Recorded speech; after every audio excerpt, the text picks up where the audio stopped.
So this is whole of the universe is created for our species. And people can say, oh, well, why is all those galaxies, millions of, well, the same is true if you go in. Like if you go in, you'll have we're actually at the midpoint. This is one of the things that Alexis Carrel, who won the Nobel Prize, one of the things that he pointed out. If you take the largest things in the universe, and you take the smallest things that we know, divide them by 2, you'll get the human being. So it goes both ways. And the thing about the human being, humans, we can travel in space in our minds. And we can go inside with our minds. I mean, that's what's unique about us. So, but it's also to show us, أَأَنْتُمْ أَشَدُّ خَلْقٍ أَمِ السَّمَاءِ, are you a greater creation or the heavens? Like it's also to show the qudra of Allah subhanahu wa ta'ala, that His power is so vast. And Allah swears, لا أقسم بمواقع النجوم وإنه لقسم لو تعلمون عظيم. I swear by the positions of the stars. And if you but knew, you would know how vast an oath that is. Because it's so vast, all these galaxies. Allah swears by the positions of the stars. If you look at the Big Dipper, you'll see it looks like it's all on the same plane. Those are billions of miles away from one another. So Allah is swearing by the positions of the stars and telling us this is a vast oath, if you but knew. Now we know. سَنُرِيهِمْ آيَاتِنَا فِي الْآفَاقِ وَفِي أَنفُسِهِمْ. We will show them our signs. So this idea that we're not, that human being, this whole modern idea that, oh, we're just this insignificant speck of dust in this little corner of some relatively small galaxy, that we don't have a lot of significance. This is a complete lie. It's completely alien to reality.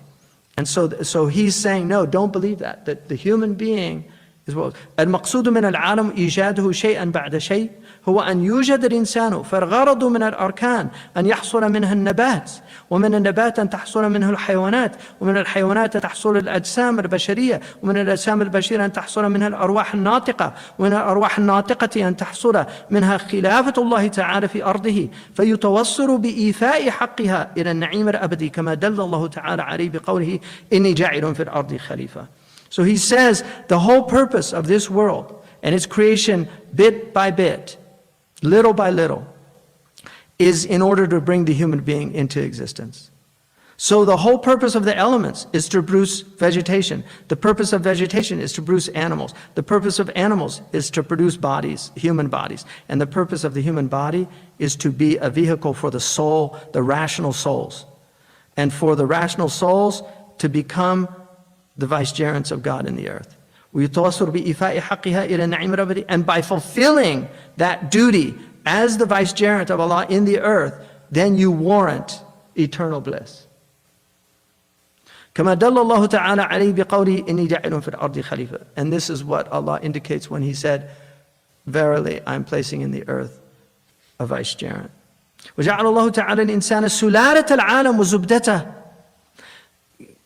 Allah has made the human being the sulala. It's coming from. It's the offspring. I mean, a salil is like a scion or an offspring, but sulala is it's the chain that brings you into existence. So you're the offspring of the whole world. Everything has conspired in the world to bring you into existence. And you are the zubda, you are the cream of creation. وَهُوَ الْمَخْصُوص بِالْكَرَامَةِ. And for this reason, you have been ennobled and dignified. لَقَدْ كَرَّمْنَا بَنِي آدَمَ وَحَمَلْنَاهُمْ فِي الْبَرِّ وَالْبَحْرِ وَرَزَقْنَاهُم مِّنَ الطَّيِّبَاتِ وَفَضَّلْنَاهُمْ عَلَى كَثِيرٍ مِّمَّنْ خَلَقْنَا تَفْضِيلًا. We have ennobled the children of Adam. And we have carried them on the land and in the sea. And we provided from all the good things. And we have preferred them over so much of the creation, a clear preference. وَجَعْلَ مَا سِوَاهُ كَالْمَعُونَةِ لَهُ. And He made everything in support of the human being. Everything is in support of the human being. The earth is turning, creating the Van Allen belts. The Van Allen belts are protecting us from the radiation. The radiation comes just to the right degree to produce enough vitamin D in us to keep us healthy. All these things, everything is here. And then he put everything on the earth for you. He subjugated the heavens and the earth to you. He put it all there for you. He gave us glue. He gave us cloth. He gave us leather. He gave us milk. He gave us all these different fruits. Allah has given us all these different things, and it's all provision for us. I mean, if you want to read a really interesting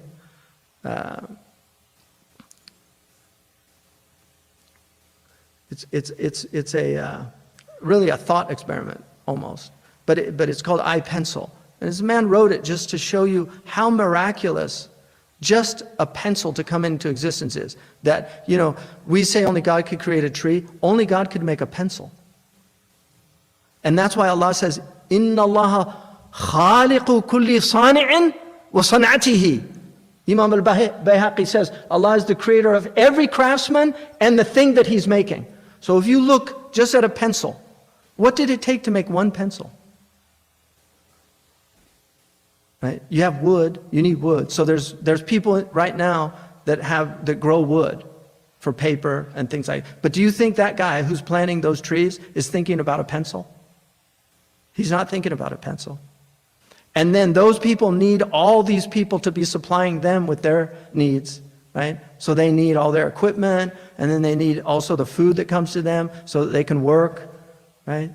So that's all that going on. And then where does the graphite come from? There's three major places. 70% of graphite comes from Turkey, China, and one other country. Can't remember. So then the graphite, and then it's a compound. It's not just graphite. So do you think those people that are harvesting the graphite, like they're thinking about making a pencil? They're just thinking about making some money selling graphite to whoever wants to buy graphite, because graphite has a lot of uses. And then the trucks that have to carry those logs. Who made those trucks to carry those logs? So there's all these people that are doing all these things. So were they thinking about a pencil when they made those trucks to specifically carry a log to the factory? And then the factory, they shave the thing. And then the pencil company that buys the wood to make the pencils, and then they put them in there. And then all those people that created all those machines to do that work. And on and on and on. You could just go on and on and on. So nobody planned to make a pencil. Somebody wanted to make a pencil, but he could not in any way, shape, or form have directed all those different people on this planet to enable him to make a pencil. And that's just a pencil, which is a miracle in and of itself to come into existence. That's what Adam Smith called the invisible hand. And Adam Smith was talking about God. He wasn't talking, and that's why the Prophet ﷺ said, they said, Sa'iruna, Sa'iruna, like, fix the prices for us. He said, Inna Allahu al-Musa'ir. Allah fixes prices. Allah fixes prices. The market is God's. All these things that are happening on this planet, all the things we're wearing, do you think they were thinking about you in the clothes you're wearing? That they were thinking about so-and-so in California is going to purchase this? That person's sewing that thing there? They're doing that for you. But who? Allah did it. And we're all helping one another. This is ta'awan. Like human beings are helping one another without even knowing it. That's one of the Mutanabbi says that. You know, the Arab and the Bedou are helping one another without even realizing it. So all these things that come into the world, where did they come from? Who thought of them? You couldn't have put them all together. No one person could have thought of that. And that's why no one person could create a pencil. There's not one person that could do that. It's only Allah subhanahu wa ta'ala that could do that. Allama bil qalam. He swore by the pen. Wal qalami wa ma yastarun. By the pen and what it produces. So this is life on earth. It's amazing. It's all wonder. That's what G.K. Chesterton said, that we're not perishing we're perishing for want of wonder, not for want of wonders. Because people don't marvel at all this stuff around them that's happening. It's all miraculous. I mean, COVID came and shut down the whole planet and everything just went. Like, how did it all keep going? Shaykh Abdullah bin Bayy said it's a proof God's running the world. Because everything got shut down, and yet none of us starve to death. And if we do, we deserve it. Alhamdulillah. Anyway, I think we'll stop there. Any questions?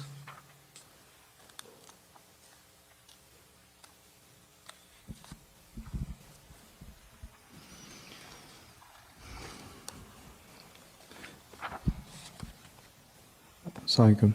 I had a question about this idea of like consciousness and the spirit, and I was wondering if maybe you could explain the difference, if there is a difference between the two, and perhaps maybe there's a connection to Cartesian dualism in the two as well.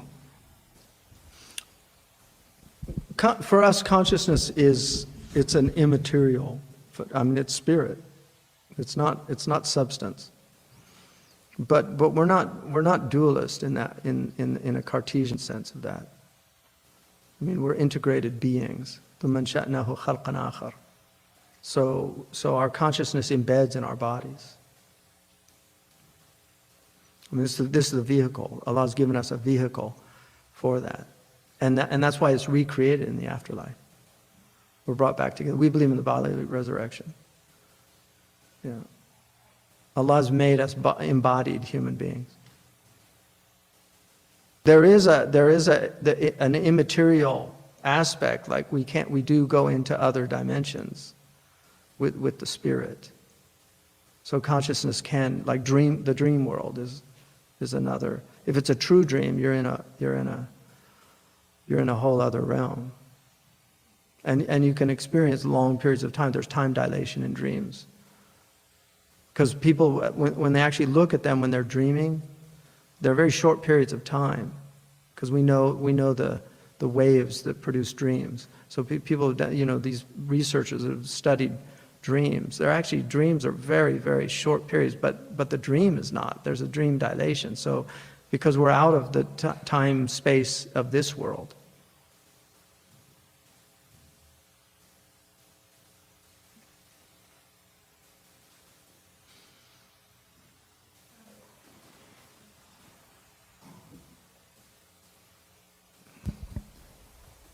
So I was hoping we could go back to the analogy of the companions on the journey. The three companions? Yeah. So the one that is like a guard or a spy, that was referring to the rational. The wahima. Al-quwa al-wahima. That's So what it's called, yeah. is that like the rational faculty? Well, animals actually share that with us. It's estimative. It's what enables the deer to know exactly how high to jump to get over the fence. Right? But the problem with it is, for us, is that it can trick us as well. Right, so I wanted to ask about that. So when it was mentioning the lies and the falsehoods, what was he referring to? Yeah, well, like Mutanabi says, man sa'a fi'luhu sa'at dhununuhu وَصَدَّقَ مَا يَعْتَادُهُ مِنْ تَوَهُّمِ. Whose actions are bad, his thoughts become bad, and he'll begin to believe his own waham. So for instance, if you have a bad opinion of somebody and you think they don't like you, and then you see him look at you from a distance and then start talking to another person, your mind will say, oh, he's talking about me. That's the waham that he's talking about. It's an imaginative faculty. It's a faculty that's in us that has a capacity that's very positive, but it's also got that downside to it. Okay, so when it was talking about the analogy, was it one person plus three companions or a total of three? No, the three are the downside of the rational mind. That's the guard. The downside of the irascible is the malicious thug, and the downside of the concupiscent is the lusty kind of foul thing. Malak, he said, shabiqun, malikun, qadirun. So those are the three he's talking about. He's talking about the defaults of those three. The human being is triune. So we have the quwwa an-natiqa, and then there's elements in that that are, you know, the mufakkira. I mean, this is all, he went through it. I did it in the previous chapter, the mufakkira, the mutakhayyala, the hafidha, right? The dhakira. Some will put the hafidha and dhakira together, or hafidha's memory and dhakira's recollection. And then the wahima.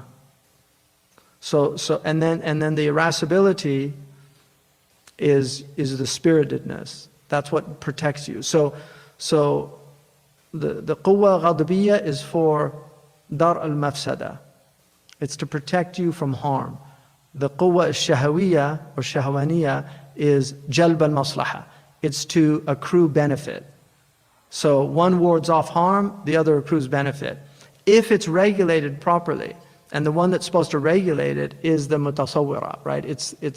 But that can trick you. And you know, we have what's called cognitive dissonance. We have things like projection. I mean, there's all these things that the mind does when it's unwell, right? Grandiose ideas. You know, so mental illness is real, and there's a spectrum of mental illness. So he's saying that you have to watch out for your mind, because it can play a lot of tricks on you. He's just warning about that. He's analogized the three aspects of the human being as these three. You have to travel with them, and so they have a purpose. One's bringing you food, one's guarding, making sure you're not going to get into trouble, and one of them, if you do get into trouble, they're going to defend you. But they're bad companions. That's all he's saying. So he said, you have to take charge of them and be their master. And if you can't do that, at least make peace with them. If you can't master them, don't let them dictate to you.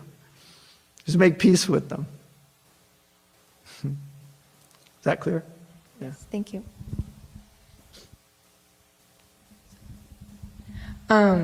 One thing that you mentioned even in the last session was the idea of the duty of the intellect is to seek refuge in Allah from passions. And can you just explain more on like what you mean by passions? The reason why I say that is because I think about like in this day and age, all you hear is like follow your passions. Right. Like i.e. like bad advice. Yeah. Yeah. Do what you love. So like yeah. Just do it. Yeah. Yeah. What a time. Yeah, it's amazing. This is the most anti-fitra time in human history, because all previous civilizations recognized human frailty. All of them. They really did. They recognized human frailty, and religions were there to help people navigate their own frailties. So societies would actually protect people from themselves. And that was decorum, the idea of, you know, just people knowing that somebody will see you do something would be a restraint for you. Whereas now the anonymity of the world, the internet is an anonymous place. So passion is a good thing. All these things are positive, and that's what he's saying. He's saying these things are there for a reason, and Allah has put them in us for a reason. They're there for a reason. So we don't want to destroy them. We want to be able to use them for their purposes. So in a human relationship, one would hope that there's passion. I mean, you want to have a healthy human relationship. But when it becomes abusive, or when that passion becomes so overwhelming that a person can't control themselves, and then they're out, exploring other venues to release their passions, right, and dissipate themselves. Those are same with food. Appetite is a good thing. Anorexia is a pathology. You don't want to be anorexic. Ruba makhmasatan sharrun min at-tukhami. Imam Busayri says maybe anorexia is worse than indigestion. Like eating too much is healthier because you can calm that down. But how do you perk up anorexia? How do you get an anorexic to eat?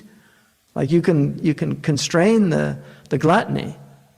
So apatheia is in the Stoic tradition, it's just being in control of it's not without, so to speak, but it's being in control of it.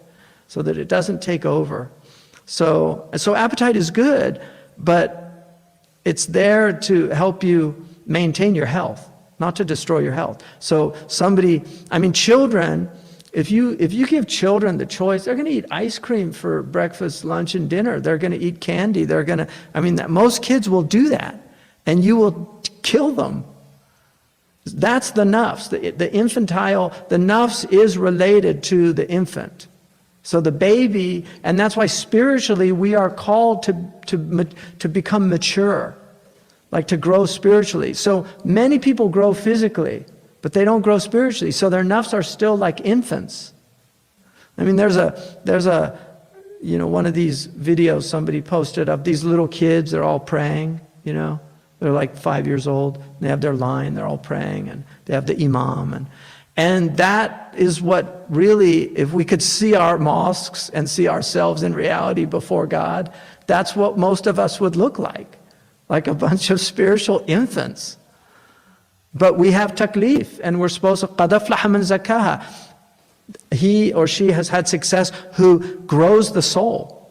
There's a debate about whether that goes back to Allah or to the human. But it's both, in that you have a duty to do the work, and then Allah promises that He will produce the results. Is that helpful? Yeah. Any other? So we have some questions online. Okay. So how does one balance the desire of sleep, and how does one break it in? Sleep is very important. People that are sleep deprivation is a torture. It's a form of torture. And people will go into psychotic states after maybe 5 or 6 days without sleep. They'll go into a psychotic state. And the reason for that is that sleep, Ibn Arabi says sleep is to the soul what food is to the body. And we know now that sleep is not, your metabolism is basically working at the same level when you're asleep as it is when you're sitting or lying down awake. So what is sleep? Sleep is the soul's need to leave the dunya for a period of time, because we're aliens here. This is not our natural abode. So the waking state is like being fish out of water. So we do our work, we're like amphibians. Like we're here, but we have to go back into the water. And that water is the consciousness that happens in sleep. And that's why you feel so refreshed after sleep. Your soul is refreshed. It's not your body. It's the soul.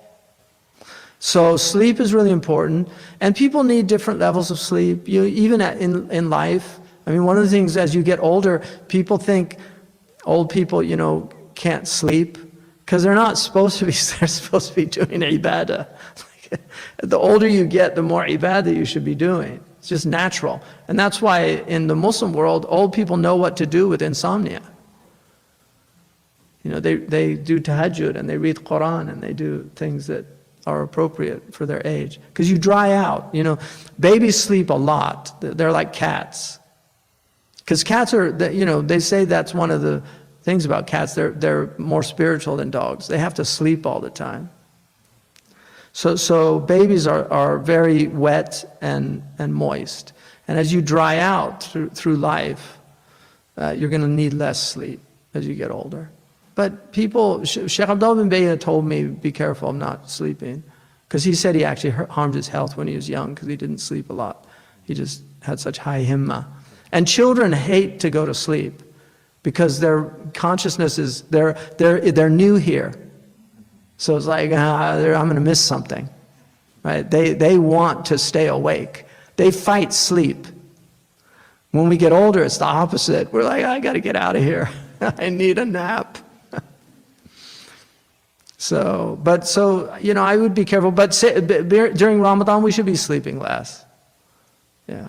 And Sayyidina Ali's dua was, وَرَضِّينِي بِيَسِيرِ مِنَ النَّوْمِ.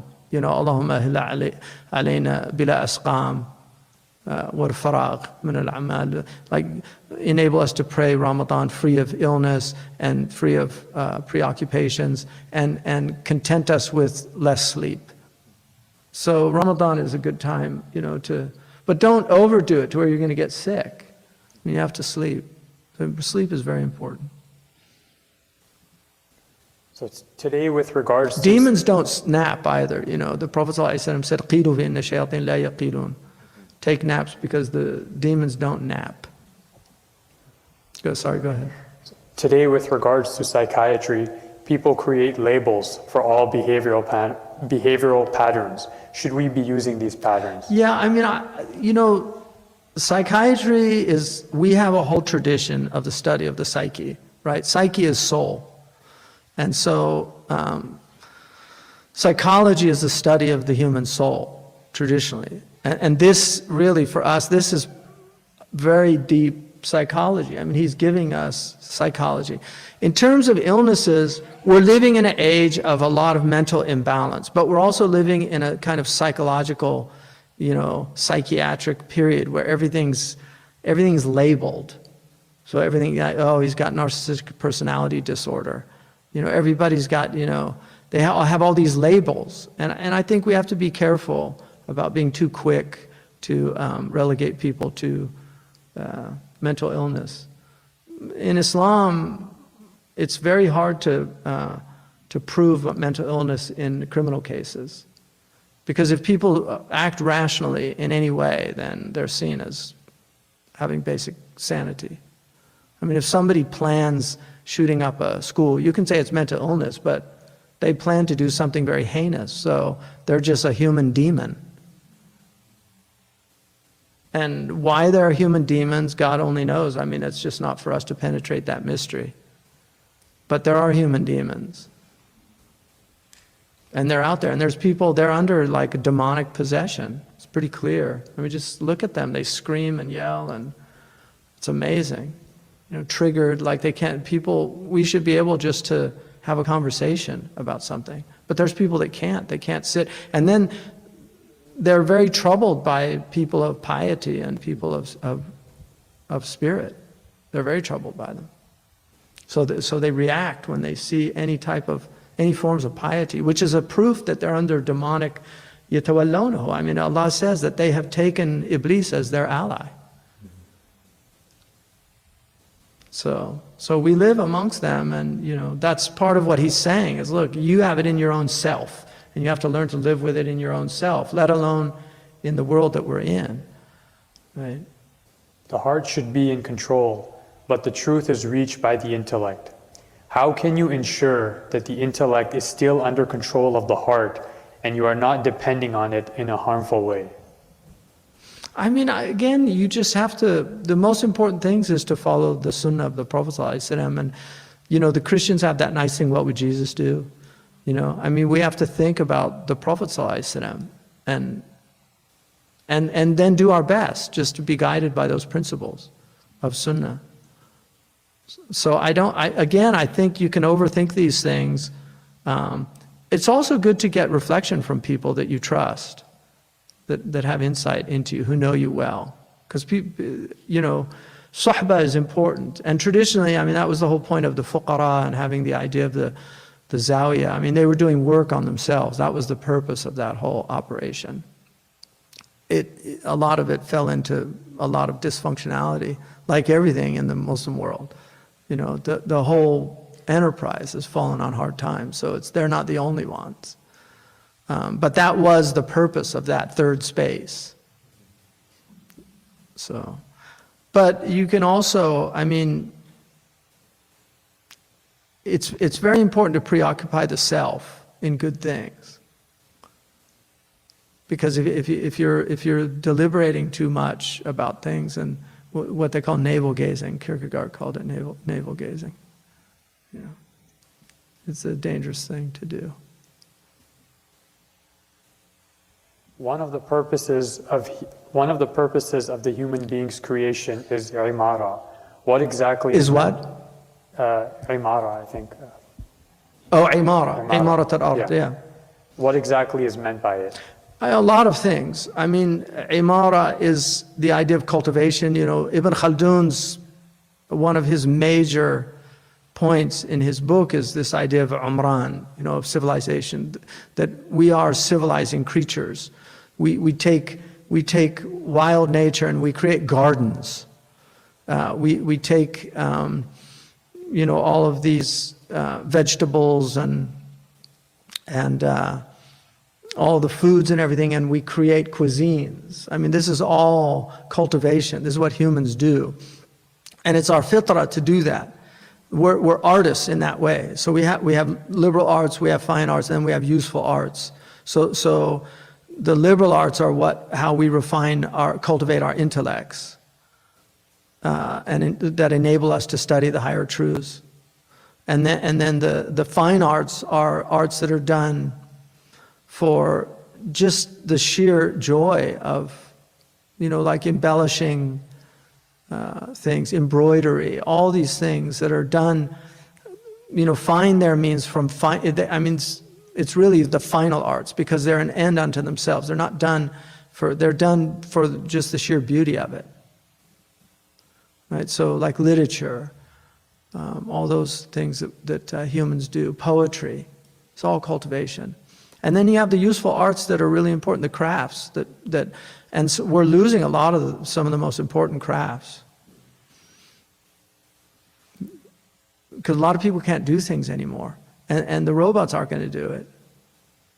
At least not for a long time, if they ever do. But plumbers, like I met this plumber, because now you can't get a plumber in California. It'll take you like 2-3 weeks to get a plumber. So I met this plumber in an elevator. And pray tell, what do you do? Like he had plumbing outfit and everything. He said, I'm a plumber. I said, why is it so hard to get plumbers? He said, nobody wants to do it anymore. So this guy gets $250 for just showing up. He doesn't have to like turn a wrench.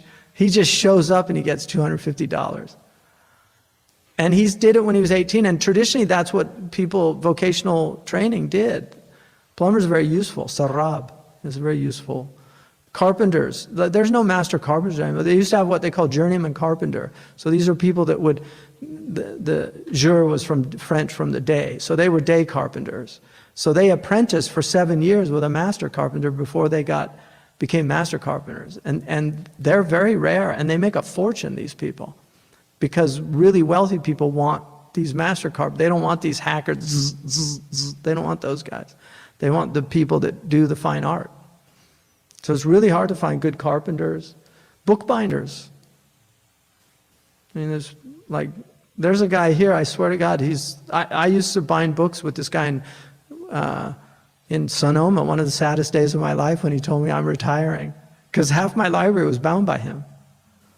And he did a beautiful job, hand stitching, and I did it slowly over years, because I couldn't afford to do it all at once. But he retired. And I asked him, did you train anybody? He said, no. But these are beautiful crafts.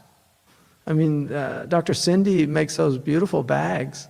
I mean, she could make a living off doing that if she wanted. Because people will always purchase things that are of good quality.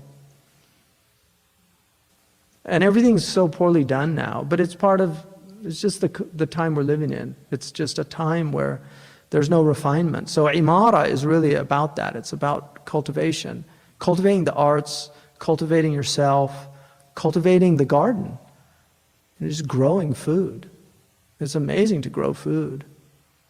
I mean, if you grow food and then you pick your own food, it's amazing. The best salad you'll ever have is the one you cut off right off from the garden. If you have a salad garden, you just go and take pieces of and it's very different from the lettuce you buy in the grocery store. It's like fresh meat.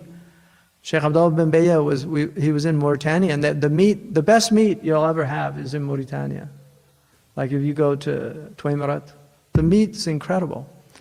Because they kill the animal and it's still warm, and they bring it and then they cook it. Whereas the meat here, it's all frozen, So these are all things that are being lost in people, these crafts. They're really important. Useful arts are very important. Then the bow arts are, they embellish life. I mean, one of the things that struck me when I was in Mauritania, they had these big pens, and the women would make these leather cases for them that had these beautiful African designs on them. And I asked one of the women why they did that, and she said because the pen's so ugly. And that's a sign of a fitra people, that they're still healthy. Because one of the hallmarks of modern society is how ugly it is. Like the clothes are ugly, the food is never presented nicely. Like fast food, it's in it's in these horrible containers. We've lost that sense of humanity, just of what makes us human. And this is not just for rich people. I mean, in Morocco, if you go to the poor, like I went to some of the poorest places, or in Mauritania, and they present everything. If you see the way they present salads in Mauritania, I mean, it's a work of art. You've never seen a salad like a Mauritanian salad. I guarantee you. It's a work of art. What is that in them that makes them do that? That artistry. That's ihsan coming out. It's just ihsan. Inna Allah kataba al-ihsana ala kulli shay. So there's ihsan in dress. There's this ihsan in eating. Every single thing that you do, there's ihsan. And so you have to find it and then practice it. Those are the inna Allah ma'al muhsinin. Allah is with the practicers of ihsan. But you have to find it, And that's partly what we're trying to do here, is make something with ihsan.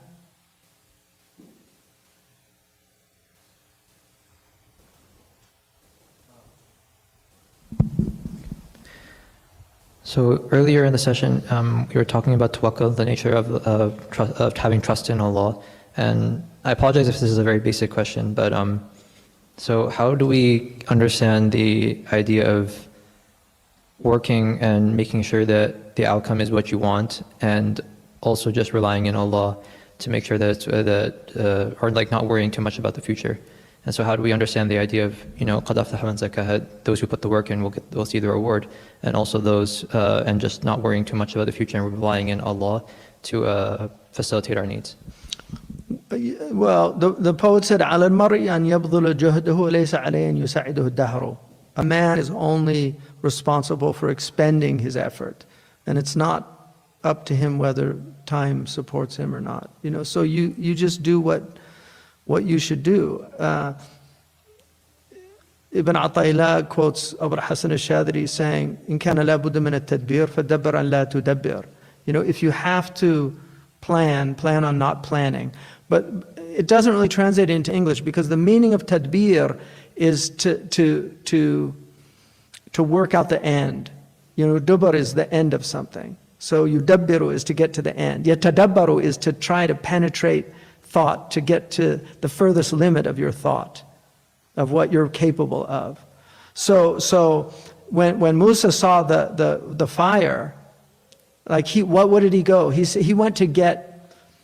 He thought it was, the Arabs and the ancient peoples in the deserts, they had what's called narun ala alam, which they would put fire in an elevated place to let people in the desert know they were there if they needed to come and get food or shelter. This was like the Sunnah of the desert. And this is traditional peoples in most places. I mean, there's always been wars amongst native peoples, but Aboriginal peoples also have codes of honor. Like Native Americans did not attack people that have women and children with them. That's why in that famous expedition that Lewis and Clark made, Jefferson had them go to, he wanted to see how far America went. So they went all the way to Washington State, which is now Washington State. Then it was the what they call the Nez Perce. It's a French name. I don't know what their native name was. Nez Perce, Pierce Nose people. But they took, what was her name? Sachagawa? Was it? Sachagawa? Sacagawea, yeah, Sacagawea. So we know her name. She went with the baby because Lewis